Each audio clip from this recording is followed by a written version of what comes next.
سورہ بقرہ کی آیت نمبر 35 ہے۔ اللہ تعالیٰ فرماتے ہیں وَقُلْنَا ہم نے کہا یا آدم اسکن انت وزوجک الجنۃ وکلا منہا رغدا حیث شئتما۔ ہم نے کہا کہ آدم آپ اور آپ کی بیوی جو ہیں وہ جنت میں رہی ہے اور آپ دونوں کھائیے یہاں سے بافراغت ہو کر جہاں کہیں سے بھی آپ دونوں کا جی چاہے۔ وَلَا تَقْرَبَا هَٰذِهِ الشَّجَرَةَ اور اس درخت کے نزدیک نہیں جانا فَتَكُونَا مِنَ الظَّالِمِينَ ورنہ آپ دونوں ظالمین میں سے ہو جائیں گے۔ آیت مبارکہ میں جو اسکن کا لفظ استعمال کیا گیا ہے تو یہ لفظ ساکن، سکون، سکینہ، اسکین اور سکین جس کو چھری کہا جاتا ہے، یہ تمام الفاظ جو ہیں وہ اسی لفظ سے بنے ہیں۔ اس لفظ کے بارے میں علماء اکرام کی ایک رائے یہ بھی ہے کہ چونکہ یہ لفظ اسکن ساکن سے ہے اور ساکن کا مطلب یہ ہوتا ہے کہ کسی حرکت کو روک دینا، تو گویا کہ آدم علیہ السلام کو یہ کہا جا رہا ہے کہ آپ نے اپنی حرکت کو یہاں پہ جو ہے روکنا ہے، تو گویا کہ یہاں پہ رکنا جو ہے یہ وقتی طور کے اوپر ہوگا، پھر آپ کی یہ حرکت جو ہے یہ دنیا کی طرف جائے گی، آپ نے دنیا میں رہنا ہے اور پھر دنیا سے واپس لوٹ کے پھر آپ نے آخرت میں جو ہے اس جنت کی طرف آنا ہے، کیونکہ جو ہمیشہ کی رہنے والی جنت ہے اس کے لیے اللہ پاک جو ہے وہ خالدون کا لفظ استعمال فرماتے ہیں کہ وہ جنت جس میں ہمیشہ ہمیشہ رہیں گے اور پھر وہاں سے کبھی نکلنا نہیں ہوگا۔ لیکن یہاں پہ اسکن کا لفظ ہمیں یہ بتاتا ہے کہ یہ وہ خالدون والی کیفیت نہیں ہے، یہاں پہ ابھی آپ نے وقتی طور پہ رہنا تھا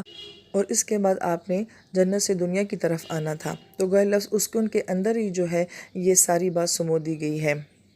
پھر ایک اور خوبصورت رائے جو اس بارے میں دی جاتی ہے وہ یہ کہ آدم علیہ السلام کو جنت میں جو کہا گیا کہ اس کو آپ نے سکون کے ساتھ رہنا ہے اور یہاں پہ آپ کے ساتھ آپ کی زوجہ کا جو ہے وہ نام لیا گیا ہے، تو آدم علیہ السلام کو جو جنت دی گئی تھی غالباً اس میں تمام نعمتیں جو ہیں وہ آپ کو دے دی گئی تھیں، اور ان تمام نعمتوں کے باوجود بھی آدم علیہ السلام وہاں پہ جو ہے وہ کمی یا اداسی محسوس کر رہے تھے، تو اس سے ایک نکتہ جو بیان کیا جاتا ہے وہ یہ کہ اگر انسان کے پاس سب کچھ ہو، کیونکہ انسان اپنی زندگی میں تمنا خواہش کرتا ہے، جیسے جنت میں اللہ تعالیٰ نے سب نعمتیں ان کو دے دی تھیں، لیکن جب تک اس جنت میں آپ اکیلے اور تنہا تھے تو گویا کہ آپ سکون کی کیفیت میں نہیں تھے، یا ان تمام نعمتوں سے آپ ویسے نہیں فائدہ اٹھا پا رہے تھے کہ جیسا کہ انسان کسی گیدرنگ کے ساتھ، کسی تعلق کے ساتھ، کسی رشتے کے ساتھ جو ہے وہ سکون کی کیفیت اور خوشی کی کیفیت جو ہے وہ محسوس کرتا ہے۔ تو گویا کہ یہ خوبصورت بات جو بیان کی جاتی ہے کہ انسان جو ہے وہ انسان کے بغیر نہیں رہ سکتا ہے، انسان گیدرنگ میں رشتوں کے ساتھ جو ہے اور انس کرنے والا، محبت کرنے والا ہے، تو گویا کہ سب چیزیں ہوں اور اگر رشتے اور تعلقات نہ ہوں تو ہر خوشی جو ہے وہ بیمانی ہو جاتی ہے، اور اگر تعلقات ہوں تو انسان تھوڑی نعمتوں کے ساتھ بھی جو ہے وہ خوش رہ سکتا ہے۔ پھر اسی ضمن میں ایک اور نکتہ جو اٹھایا جاتا ہے وہ یہ کہ جنت میں جس رشتے کی کمی کو محسوس کیا گیا ہے وہ میاں بیوی کا رشتہ تھا، اور اللہ پاک نے سب سے پہلے اسی رشتے کو جو ہے وہ تخلیق کیا ہے، تو گویا کہ ایک انجوائمنٹ کا تصور، ایک خوشی کا تصور جو انسان اس رشتے کے ساتھ محسوس کرتا ہے تو اس سے اس تعلق کی اہمیت اور بھی جو ہے وہ واضح ہو جاتی ہے۔ رشتے تو سبھی بہت پیارے ہوتے ہیں، ماں باپ اور بہن بھائیوں اور اولادوں کے رشتے، بعض اوقات انسان اگر ہم اپنی دنیا کی نظر سے دیکھیں تو ہم ان رشتوں کے ساتھ زیادہ جذباتی ہوتے ہیں اور زیادہ محبت کا تعلق ہوتا ہے، لیکن واللہ عالم حقیقت تو اللہ تعالیٰ کی ذات ہی جانتی ہے، لیکن زندگی میں جو ایک خوشی، ایک انجوائمنٹ اور ایک اور طرح کا لطف جو ہوتا ہے وہ اللہ پاک نے اس رشتے کے ساتھ رکھا ہوا ہے، اور چونکہ اللہ پاک جب جنت سناتے ہیں تو اس میں ایک خوشی، راحت، آسائش، انجوائمنٹ کا تصور ہوتا ہے، تو اللہ پاک نے وہاں پہ جو ہے وہ ہمیں سب سے پہلے جو رشتہ بتایا ہے وہ میاں بیوی کا بتایا ہے، اور پھر اس کے بعد اہل علم یہ بات بھی فرماتے ہیں کہ اس رشتے کی بنیاد جو ہے وہ بتائی جا رہی ہے کہ اگر میاں بیوی آپس میں ایک دوسرے کو سکون دینے والے ہیں تو گویا کہ یہ اس رشتے کی اصل بنیاد ہے، کیونکہ یہاں پہ یہی کہا گیا کہ آدم آپ اور آپ کی بیوی دونوں جو ہیں وہ سکون کے ساتھ رہیں، یعنی کہ اس رشتے کے اندر کی کیفیت کو بتایا گیا کہ رہنا کس طریقے سے ہے، سکون کے ساتھ رہنا ہے، تو گویا کہ دنیا میں بھی ہر مرد عورت کے لیے سکون کا باعث بنے اور ہر عورت جو ہے وہ اپنے مرد کے لیے سکون کا باعث بنے۔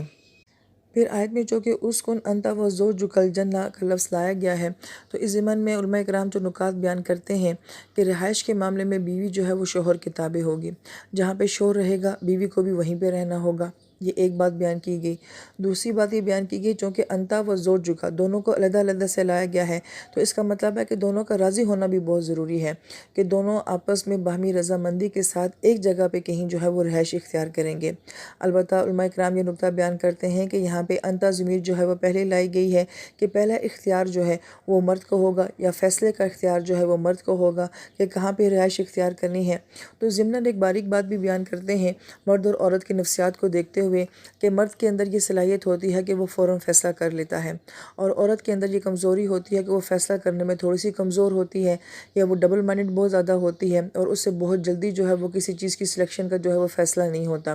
اور دیکھا جائے تو حقیقت بھی ایسی ہے کہ ہمیں سوٹ چوائس کرنے ہوں تو ہم رنگوں میں پریشان ہو جاتے ہیں، گھر کہاں لینا ہے تو ہم جگہوں پہ پریشان ہو جاتے ہیں۔ تو گویا کہ شاید عورت کی نفسیات کے اندر یہ بات تھی، تو اس لیے مرد کو یہ اختیار دیا گیا کہ انتا، کہ مرد فیصلہ کرے گا کہ کہاں رہنا ہے۔ تو اس لیے جو ہے وہ انتا ضمیر کو جو ہے وہ پہلے سے بیان کیا گیا ہے، لیکن باہر رضامندی جو ہے وہ دونوں کی ہونی چاہیے، اور اختیار بھی جو ہے اس کا دونوں کا ہونا چاہیے، مگر یہ ہے کہ فیصلہ کرنے کی پاور کو دیکھتے ہوئے جو ہے اختیار جو ہے یہ مرد کو دیا گیا ہے۔ پھر ایک اور بات اہل علم یہ بھی بیان فرماتے ہیں کہ یہاں پہ انتا ضمیر کو پہلے لایا گیا ہے کہ سکون سے رہنا ہے آپ نے اور آپ کی بیوی نے۔ تو یہاں پہ چونکہ مرد کو پہلے بیان کیا گیا ہے تو پھر اس کا مطلب ہے کہ گھر میں سکون رکھنے کی ذمہ داری بھی جو ہے وہ پہلے مرد کی ہے، جبکہ ہمارے معاشرے میں جو کنسیپٹ ہے وہ یہ ہے کہ گھر کا سکون جو ہے وہ عورت کے ساتھ ہوتا ہے، ساری قربانیاں جو ہے وہ عورت نے دینی ہوتی ہیں، جبکہ قرآن یہ کہتا ہے کہ نہیں، گھر میں سکون رکھنے کی پہلی ذمہ داری جو ہے وہ مرد کی ہے۔ اگر مرد پرسکون ہوتا ہے پورا گھر پرسکون ہوتا ہے، اور اگر مرد پرسکون نہیں ہوتا تو پورا گھر جو ہے وہ بے چین ہو جاتا ہے۔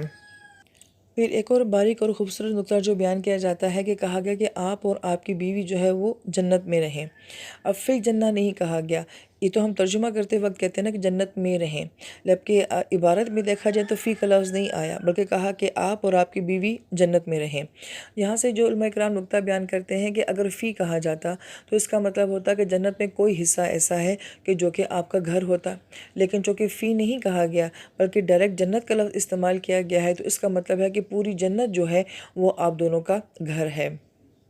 اب وہ جنت جس کی لمبائی چوڑائی اللہ تعالیٰ کی ذات ہی جانتی ہے، جس کی وسعت اور جس کی نعمتیں وہ کوئی انسان نہ سوچ سکتا ہے، نہ کسی آنکھ نے دیکھی ہیں، باہر وہ پوری جنت جو ہے وہ ان دو مخلوق کے لیے کہا گیا کہ وہ آپ کا گھر ہے۔ پھر آیت مبارکہ میں کہا گیا وَکُلَا، اور تم دونوں کھاؤ منہا، اس سے۔ جب کھانے کی بات کی گئی ہے تو کلا ضمیر کے ساتھ یعنی کہ تسنیہ کی ضمیر کے ساتھ بات کی گئی ہے، تو اس سے علماء کرام یہ بیان فرماتے ہیں کہ کھانے پینے کے معاملے میں مرد اور عورت ایک دوسرے کی تابع نہیں ہیں، مرد کا جو دل کرتا ہے وہ کھائے اور عورت کا جو دل کرتا ہے وہ کھائے۔ اسی ضمن میں بھی علماء کرام یہ نقطہ بھی بیان کرتے ہیں کہ پھر حلال حرام کھانے میں جو ہے مرد عورت کے تابع نہیں ہے اور عورت مرد کے تابع نہیں ہے، یعنی کہ عورت یہ بات نہیں کہہ سکتی کہ مرد نے کھلا دیا تھا تو میں نے کھا لیا تھا، اور نہ ہی مرد یہ کہہ سکتا ہے کہ عورت نے کہا تھا تو میں نے ایسے کما لیا تھا۔ تو گویا کہ کھانے کے معاملے میں جو ہے مرد اور عورت سے علیحدہ علیحدہ سوال کیا جائے گا۔ پھر آیت میں فرمایا گیا کہ رغداً حیث شئتما، با فراغت کہو جہاں کہیں سے بھی تم دونوں کا جی چاہے۔ تو شئتما کا جب لفظ لایا گیا ہے کہ جو تم دونوں کا جی چاہے، اور حیثو بھی کہا گیا، اس کا مطلب ہے کہ پوری جنت میں سے جہاں جدھر سے جو دل چاہے وہ تم دونوں کھا سکتے ہو۔ تو اس سے علماء کرام یہ نقطہ بیان کرتے ہیں کہ میاں بیوی کا آپس میں ایسا تعلق ہونا چاہیے کہ کبھی شوہر کوئی بات کہے کہ وہاں سے کھاتے ہیں تو بیوی وہاں اس کے ساتھ چلی جائے، اور کبھی بیوی یہ کہے کہ وہاں سے کھاتے ہیں تو پھر شوہر جو ہے وہ اس کے ساتھ چلا جائے، کیونکہ رغداً حیث شئتما میں اس ساری کیفیت کو جو ہے وہ بیان کیا گیا ہے کہ دونوں کا با فراغت کھانا اور دونوں کی چاہت کے مطابق جو ہے وہ کھانا، تو گویا کہ ایک دوسرے کی چاہت کے مطابق بھی جو ہے یہ معاملہ کیا جا سکتا ہے۔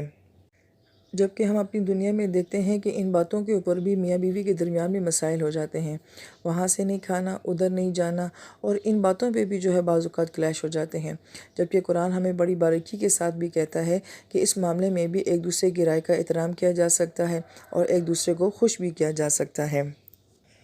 پھر آیت مبارکہ میں کہا وَلَا تَقْرَبَا هَٰذِهِ الشَّجَرَةَ، اور اس درخت کے جو ہے وہ قریب نہیں جانا۔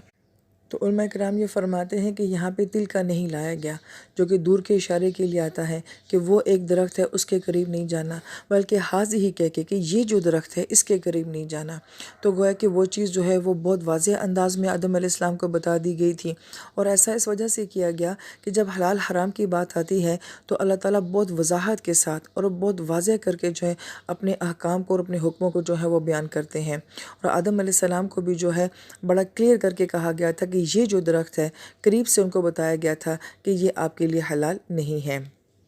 لہٰذا چاہے جنت کا معاملہ ہو یا پورے قرآن پاک میں احکامات کا معاملہ ہو، جو احکام والی آیات ہوتی ہیں جن میں حلال حرام کو بیان کیا جاتا ہے، احکامات دین کو بیان کیا جاتا ہے، وہ بہت واضح ہوتی ہیں، بہت کلیئر ہوتی ہیں، اس لیے ان آیات کو بھی جو ہے وہ محکم آیات کہا جاتا ہے۔ پھر بڑی اہم بات کہ یہاں کہیں پہ بھی جو ہے وہ درخت سے کھانے کو منع نہیں کیا گیا، بلکہ فرمایا لا تقربا ھذی شجرہ، کہ اس درخت کے قریب نہیں جانا۔ کھانے کی بات تو بہت دور کی ہے، قریب نہیں جانا۔ قرآن پاک حلال حرام کے معاملے میں انسان کو بہت محتاط کرتا ہے۔ یہ وجہ ہے کہ اللہ پاک فرماتے ہیں لا تقربوا الزنا، زنا کے قریب نہیں جانا، ولا تقربوا مال الیتیم، یتیم کے مال کے قریب نہیں جانا، کیونکہ یہ ایسے نازک معاملات ہیں کہ اگر انسان ان کے قریب جائے گا تو عین ممکن ہے کہ وہ حرام میں مبتلا ہو جائے، کیونکہ جب حلال حرام کا معاملہ آتا ہے تو پھر اللہ تعالیٰ انسان کو بہت محتاط کرتے ہیں۔ اور اس کو علماء کرام یوں بھی بیان کرتے ہیں کہ جیسے فرض کریں اس درخت سے منع کیا گیا ہے، اب اگر ایک بندہ درخت کے قریب جا رہا ہے تو وہ کہے کہ تم وہاں کیوں جا رہے ہو، تو وہ کہے گا میں کوئی حرام کام تو نہیں کر رہا، میں کوئی اسے کھا تو نہیں رہا، میں تو صرف اس کی طرف جا رہا ہوں۔ تو اللہ پاک نے گویا کہ وہاں جانے کو ہی منع کر دیا کہ اس کے قریب بھی جو ہے وہ نہیں جانا۔ جیسا کہ ہم اپنی دنیا میں دیکھتے ہیں کہ اگر کسی مجلس میں نشہ ہو رہا ہو، شراب پی جا رہی ہو، اور کوئی یہ کہے کہ میں تو جس وہاں پہ ایسے ہی بیٹھا ہوا تھا، میں نے پینی تو نہیں ہے، لیکن ایک وقت آئے گا کہ وہ نشہ بھی کرے گا اور شراب کو بھی پیے گا۔ اسی طریقے سے دنیا میں جو ناجائز تعلقات ہوتے ہیں، لوگ یہ کہتے ہیں کہ ہم صرف فون کال پہ بات کرتے ہیں، صرف چیٹ کرتے ہیں، ہم صرف آپس میں مل ہی تو رہے ہیں، ہمارے کوئی غلط تعلقات نہیں ہیں۔ پھر ایک وقت ایسا آتا ہے کہ غلط تعلقات بھی ہو جاتے ہیں، حرام کام بھی ہو جاتا ہے۔ لہٰذا اسی کو تمام باتوں پہ قیاس کیا جا سکتا ہے کہ بہت سارے کام ایسے ہوتے ہیں کہ جو کرنے حرام نہیں ہوتے ہیں، مگر ان کو کرنے سے انسان حرام میں مبتلا ہو جاتا ہے، اور اس کو شریعت سد ذرائع بھی کہتی ہے کہ وہ راستے جو کہ انسان کو حرام کی طرف لے کے جائیں، شریعت ان راستوں کو بھی جو ہے وہ منع کرتی ہے۔ اس لیے عربی زبان کا محاورہ ہے کہ کلو ممنوع مطلوب، کہ جس چیز سے بھی منع کیا جاتا ہے وہی چیز اچھی لگنی شروع ہو جاتی ہے، کیونکہ شیطان اس چیز میں اٹریکشن جو ہے وہ پیدا کر دیتا ہے۔ لہٰذا اس نقطے پہ غور کرنا چاہیے اور اس کو اور سمجھنا چاہیے کہ حرام کھانے سے یا حرام کرنے سے نہیں منع کیا گیا، بلکہ اس کے قریب جانے سے منع کیا گیا ہے۔ اور پھر آیت مبارکہ کے آخر میں آتا ہے کہ اگر ایسا ہوا تو آپ دونوں جو ہیں وہ ظالمین میں سے ہو جائیں گے۔ اب یہاں پہ آدم علیہ السلام اور اماں حوا کو جو ہے وہ ظالمین کہا گیا ہے، تو یہ کون سا ظلم ہے جو یہاں پہ بیان کیا گیا ہے؟ یہ ہماری اردو زبان کا ظلم نہیں ہے، بلکہ ظلم عربی زبان میں کہا جاتا ہے وضع شیء غیر محلہ، کہ کسی چیز کو اس جگہ پہ رکھنا جو اس کا محل نہ ہو، جس جگہ کو وہ بلونگ نہ کرتی ہو، ڈیزرو نہ کرتی ہو، اس چیز کو اس جگہ کے اوپر رکھنا۔ تو اس کو علماء کرام یہ بیان کرتے ہیں کہ جب انسان کوئی گناہ کرتا ہے تو گویا کہ وہ گناہ اس کو زیب نہیں دیتا، وہ اپنے معیار اور اپنے اخلاق سے بہت نیچے گر جاتا ہے جب وہ کوئی گناہ کرتا ہے۔ تو گویا کہ آپ دونوں سے اگر یہ خطا ہوگی تو یہ آپ کے مقام کو جو ہے وہ زیب نہیں دیتا ہے۔ ایک معنی یہ بیان کیا گیا کہ اس خطا کے عوض میں پھر جو معاملہ آپ کے ساتھ ہوگا کہ آپ اس جنت سے جو ہے وہ دنیا میں بھیج دیے جائیں گے، تو آپ دونوں اس جنت کو ڈیزرو کرتے تھے، لیکن پھر آپ وہاں چلے جائیں گے جس جگہ کو آپ دونوں ڈیزرو نہیں کرتے تھے۔ پھر آیت مبارکہ کے آخر میں جو ظالمین آیا ہے یہ تو جمع کا صیغہ ہے، جبکہ اس وقت جنت میں تو صرف یہی دو موجود تھے۔ تو اس کو علماء کرام بیان یہ فرماتے ہیں کہ اس لفظ سے یہ ثابت ہوتا ہے کہ ان دونوں کی آگے نسل چلنی تھی اور بہت ساری مخلوق نے آگے پیدا ہونا تھا، اور پھر جب وہ یہ خطائیں اور یہ گناہ کریں گے تو گویا کہ ان سب کو جو ہے وہ ظالمین جمع کے صیغے کے ساتھ بیان کیا گیا ہے۔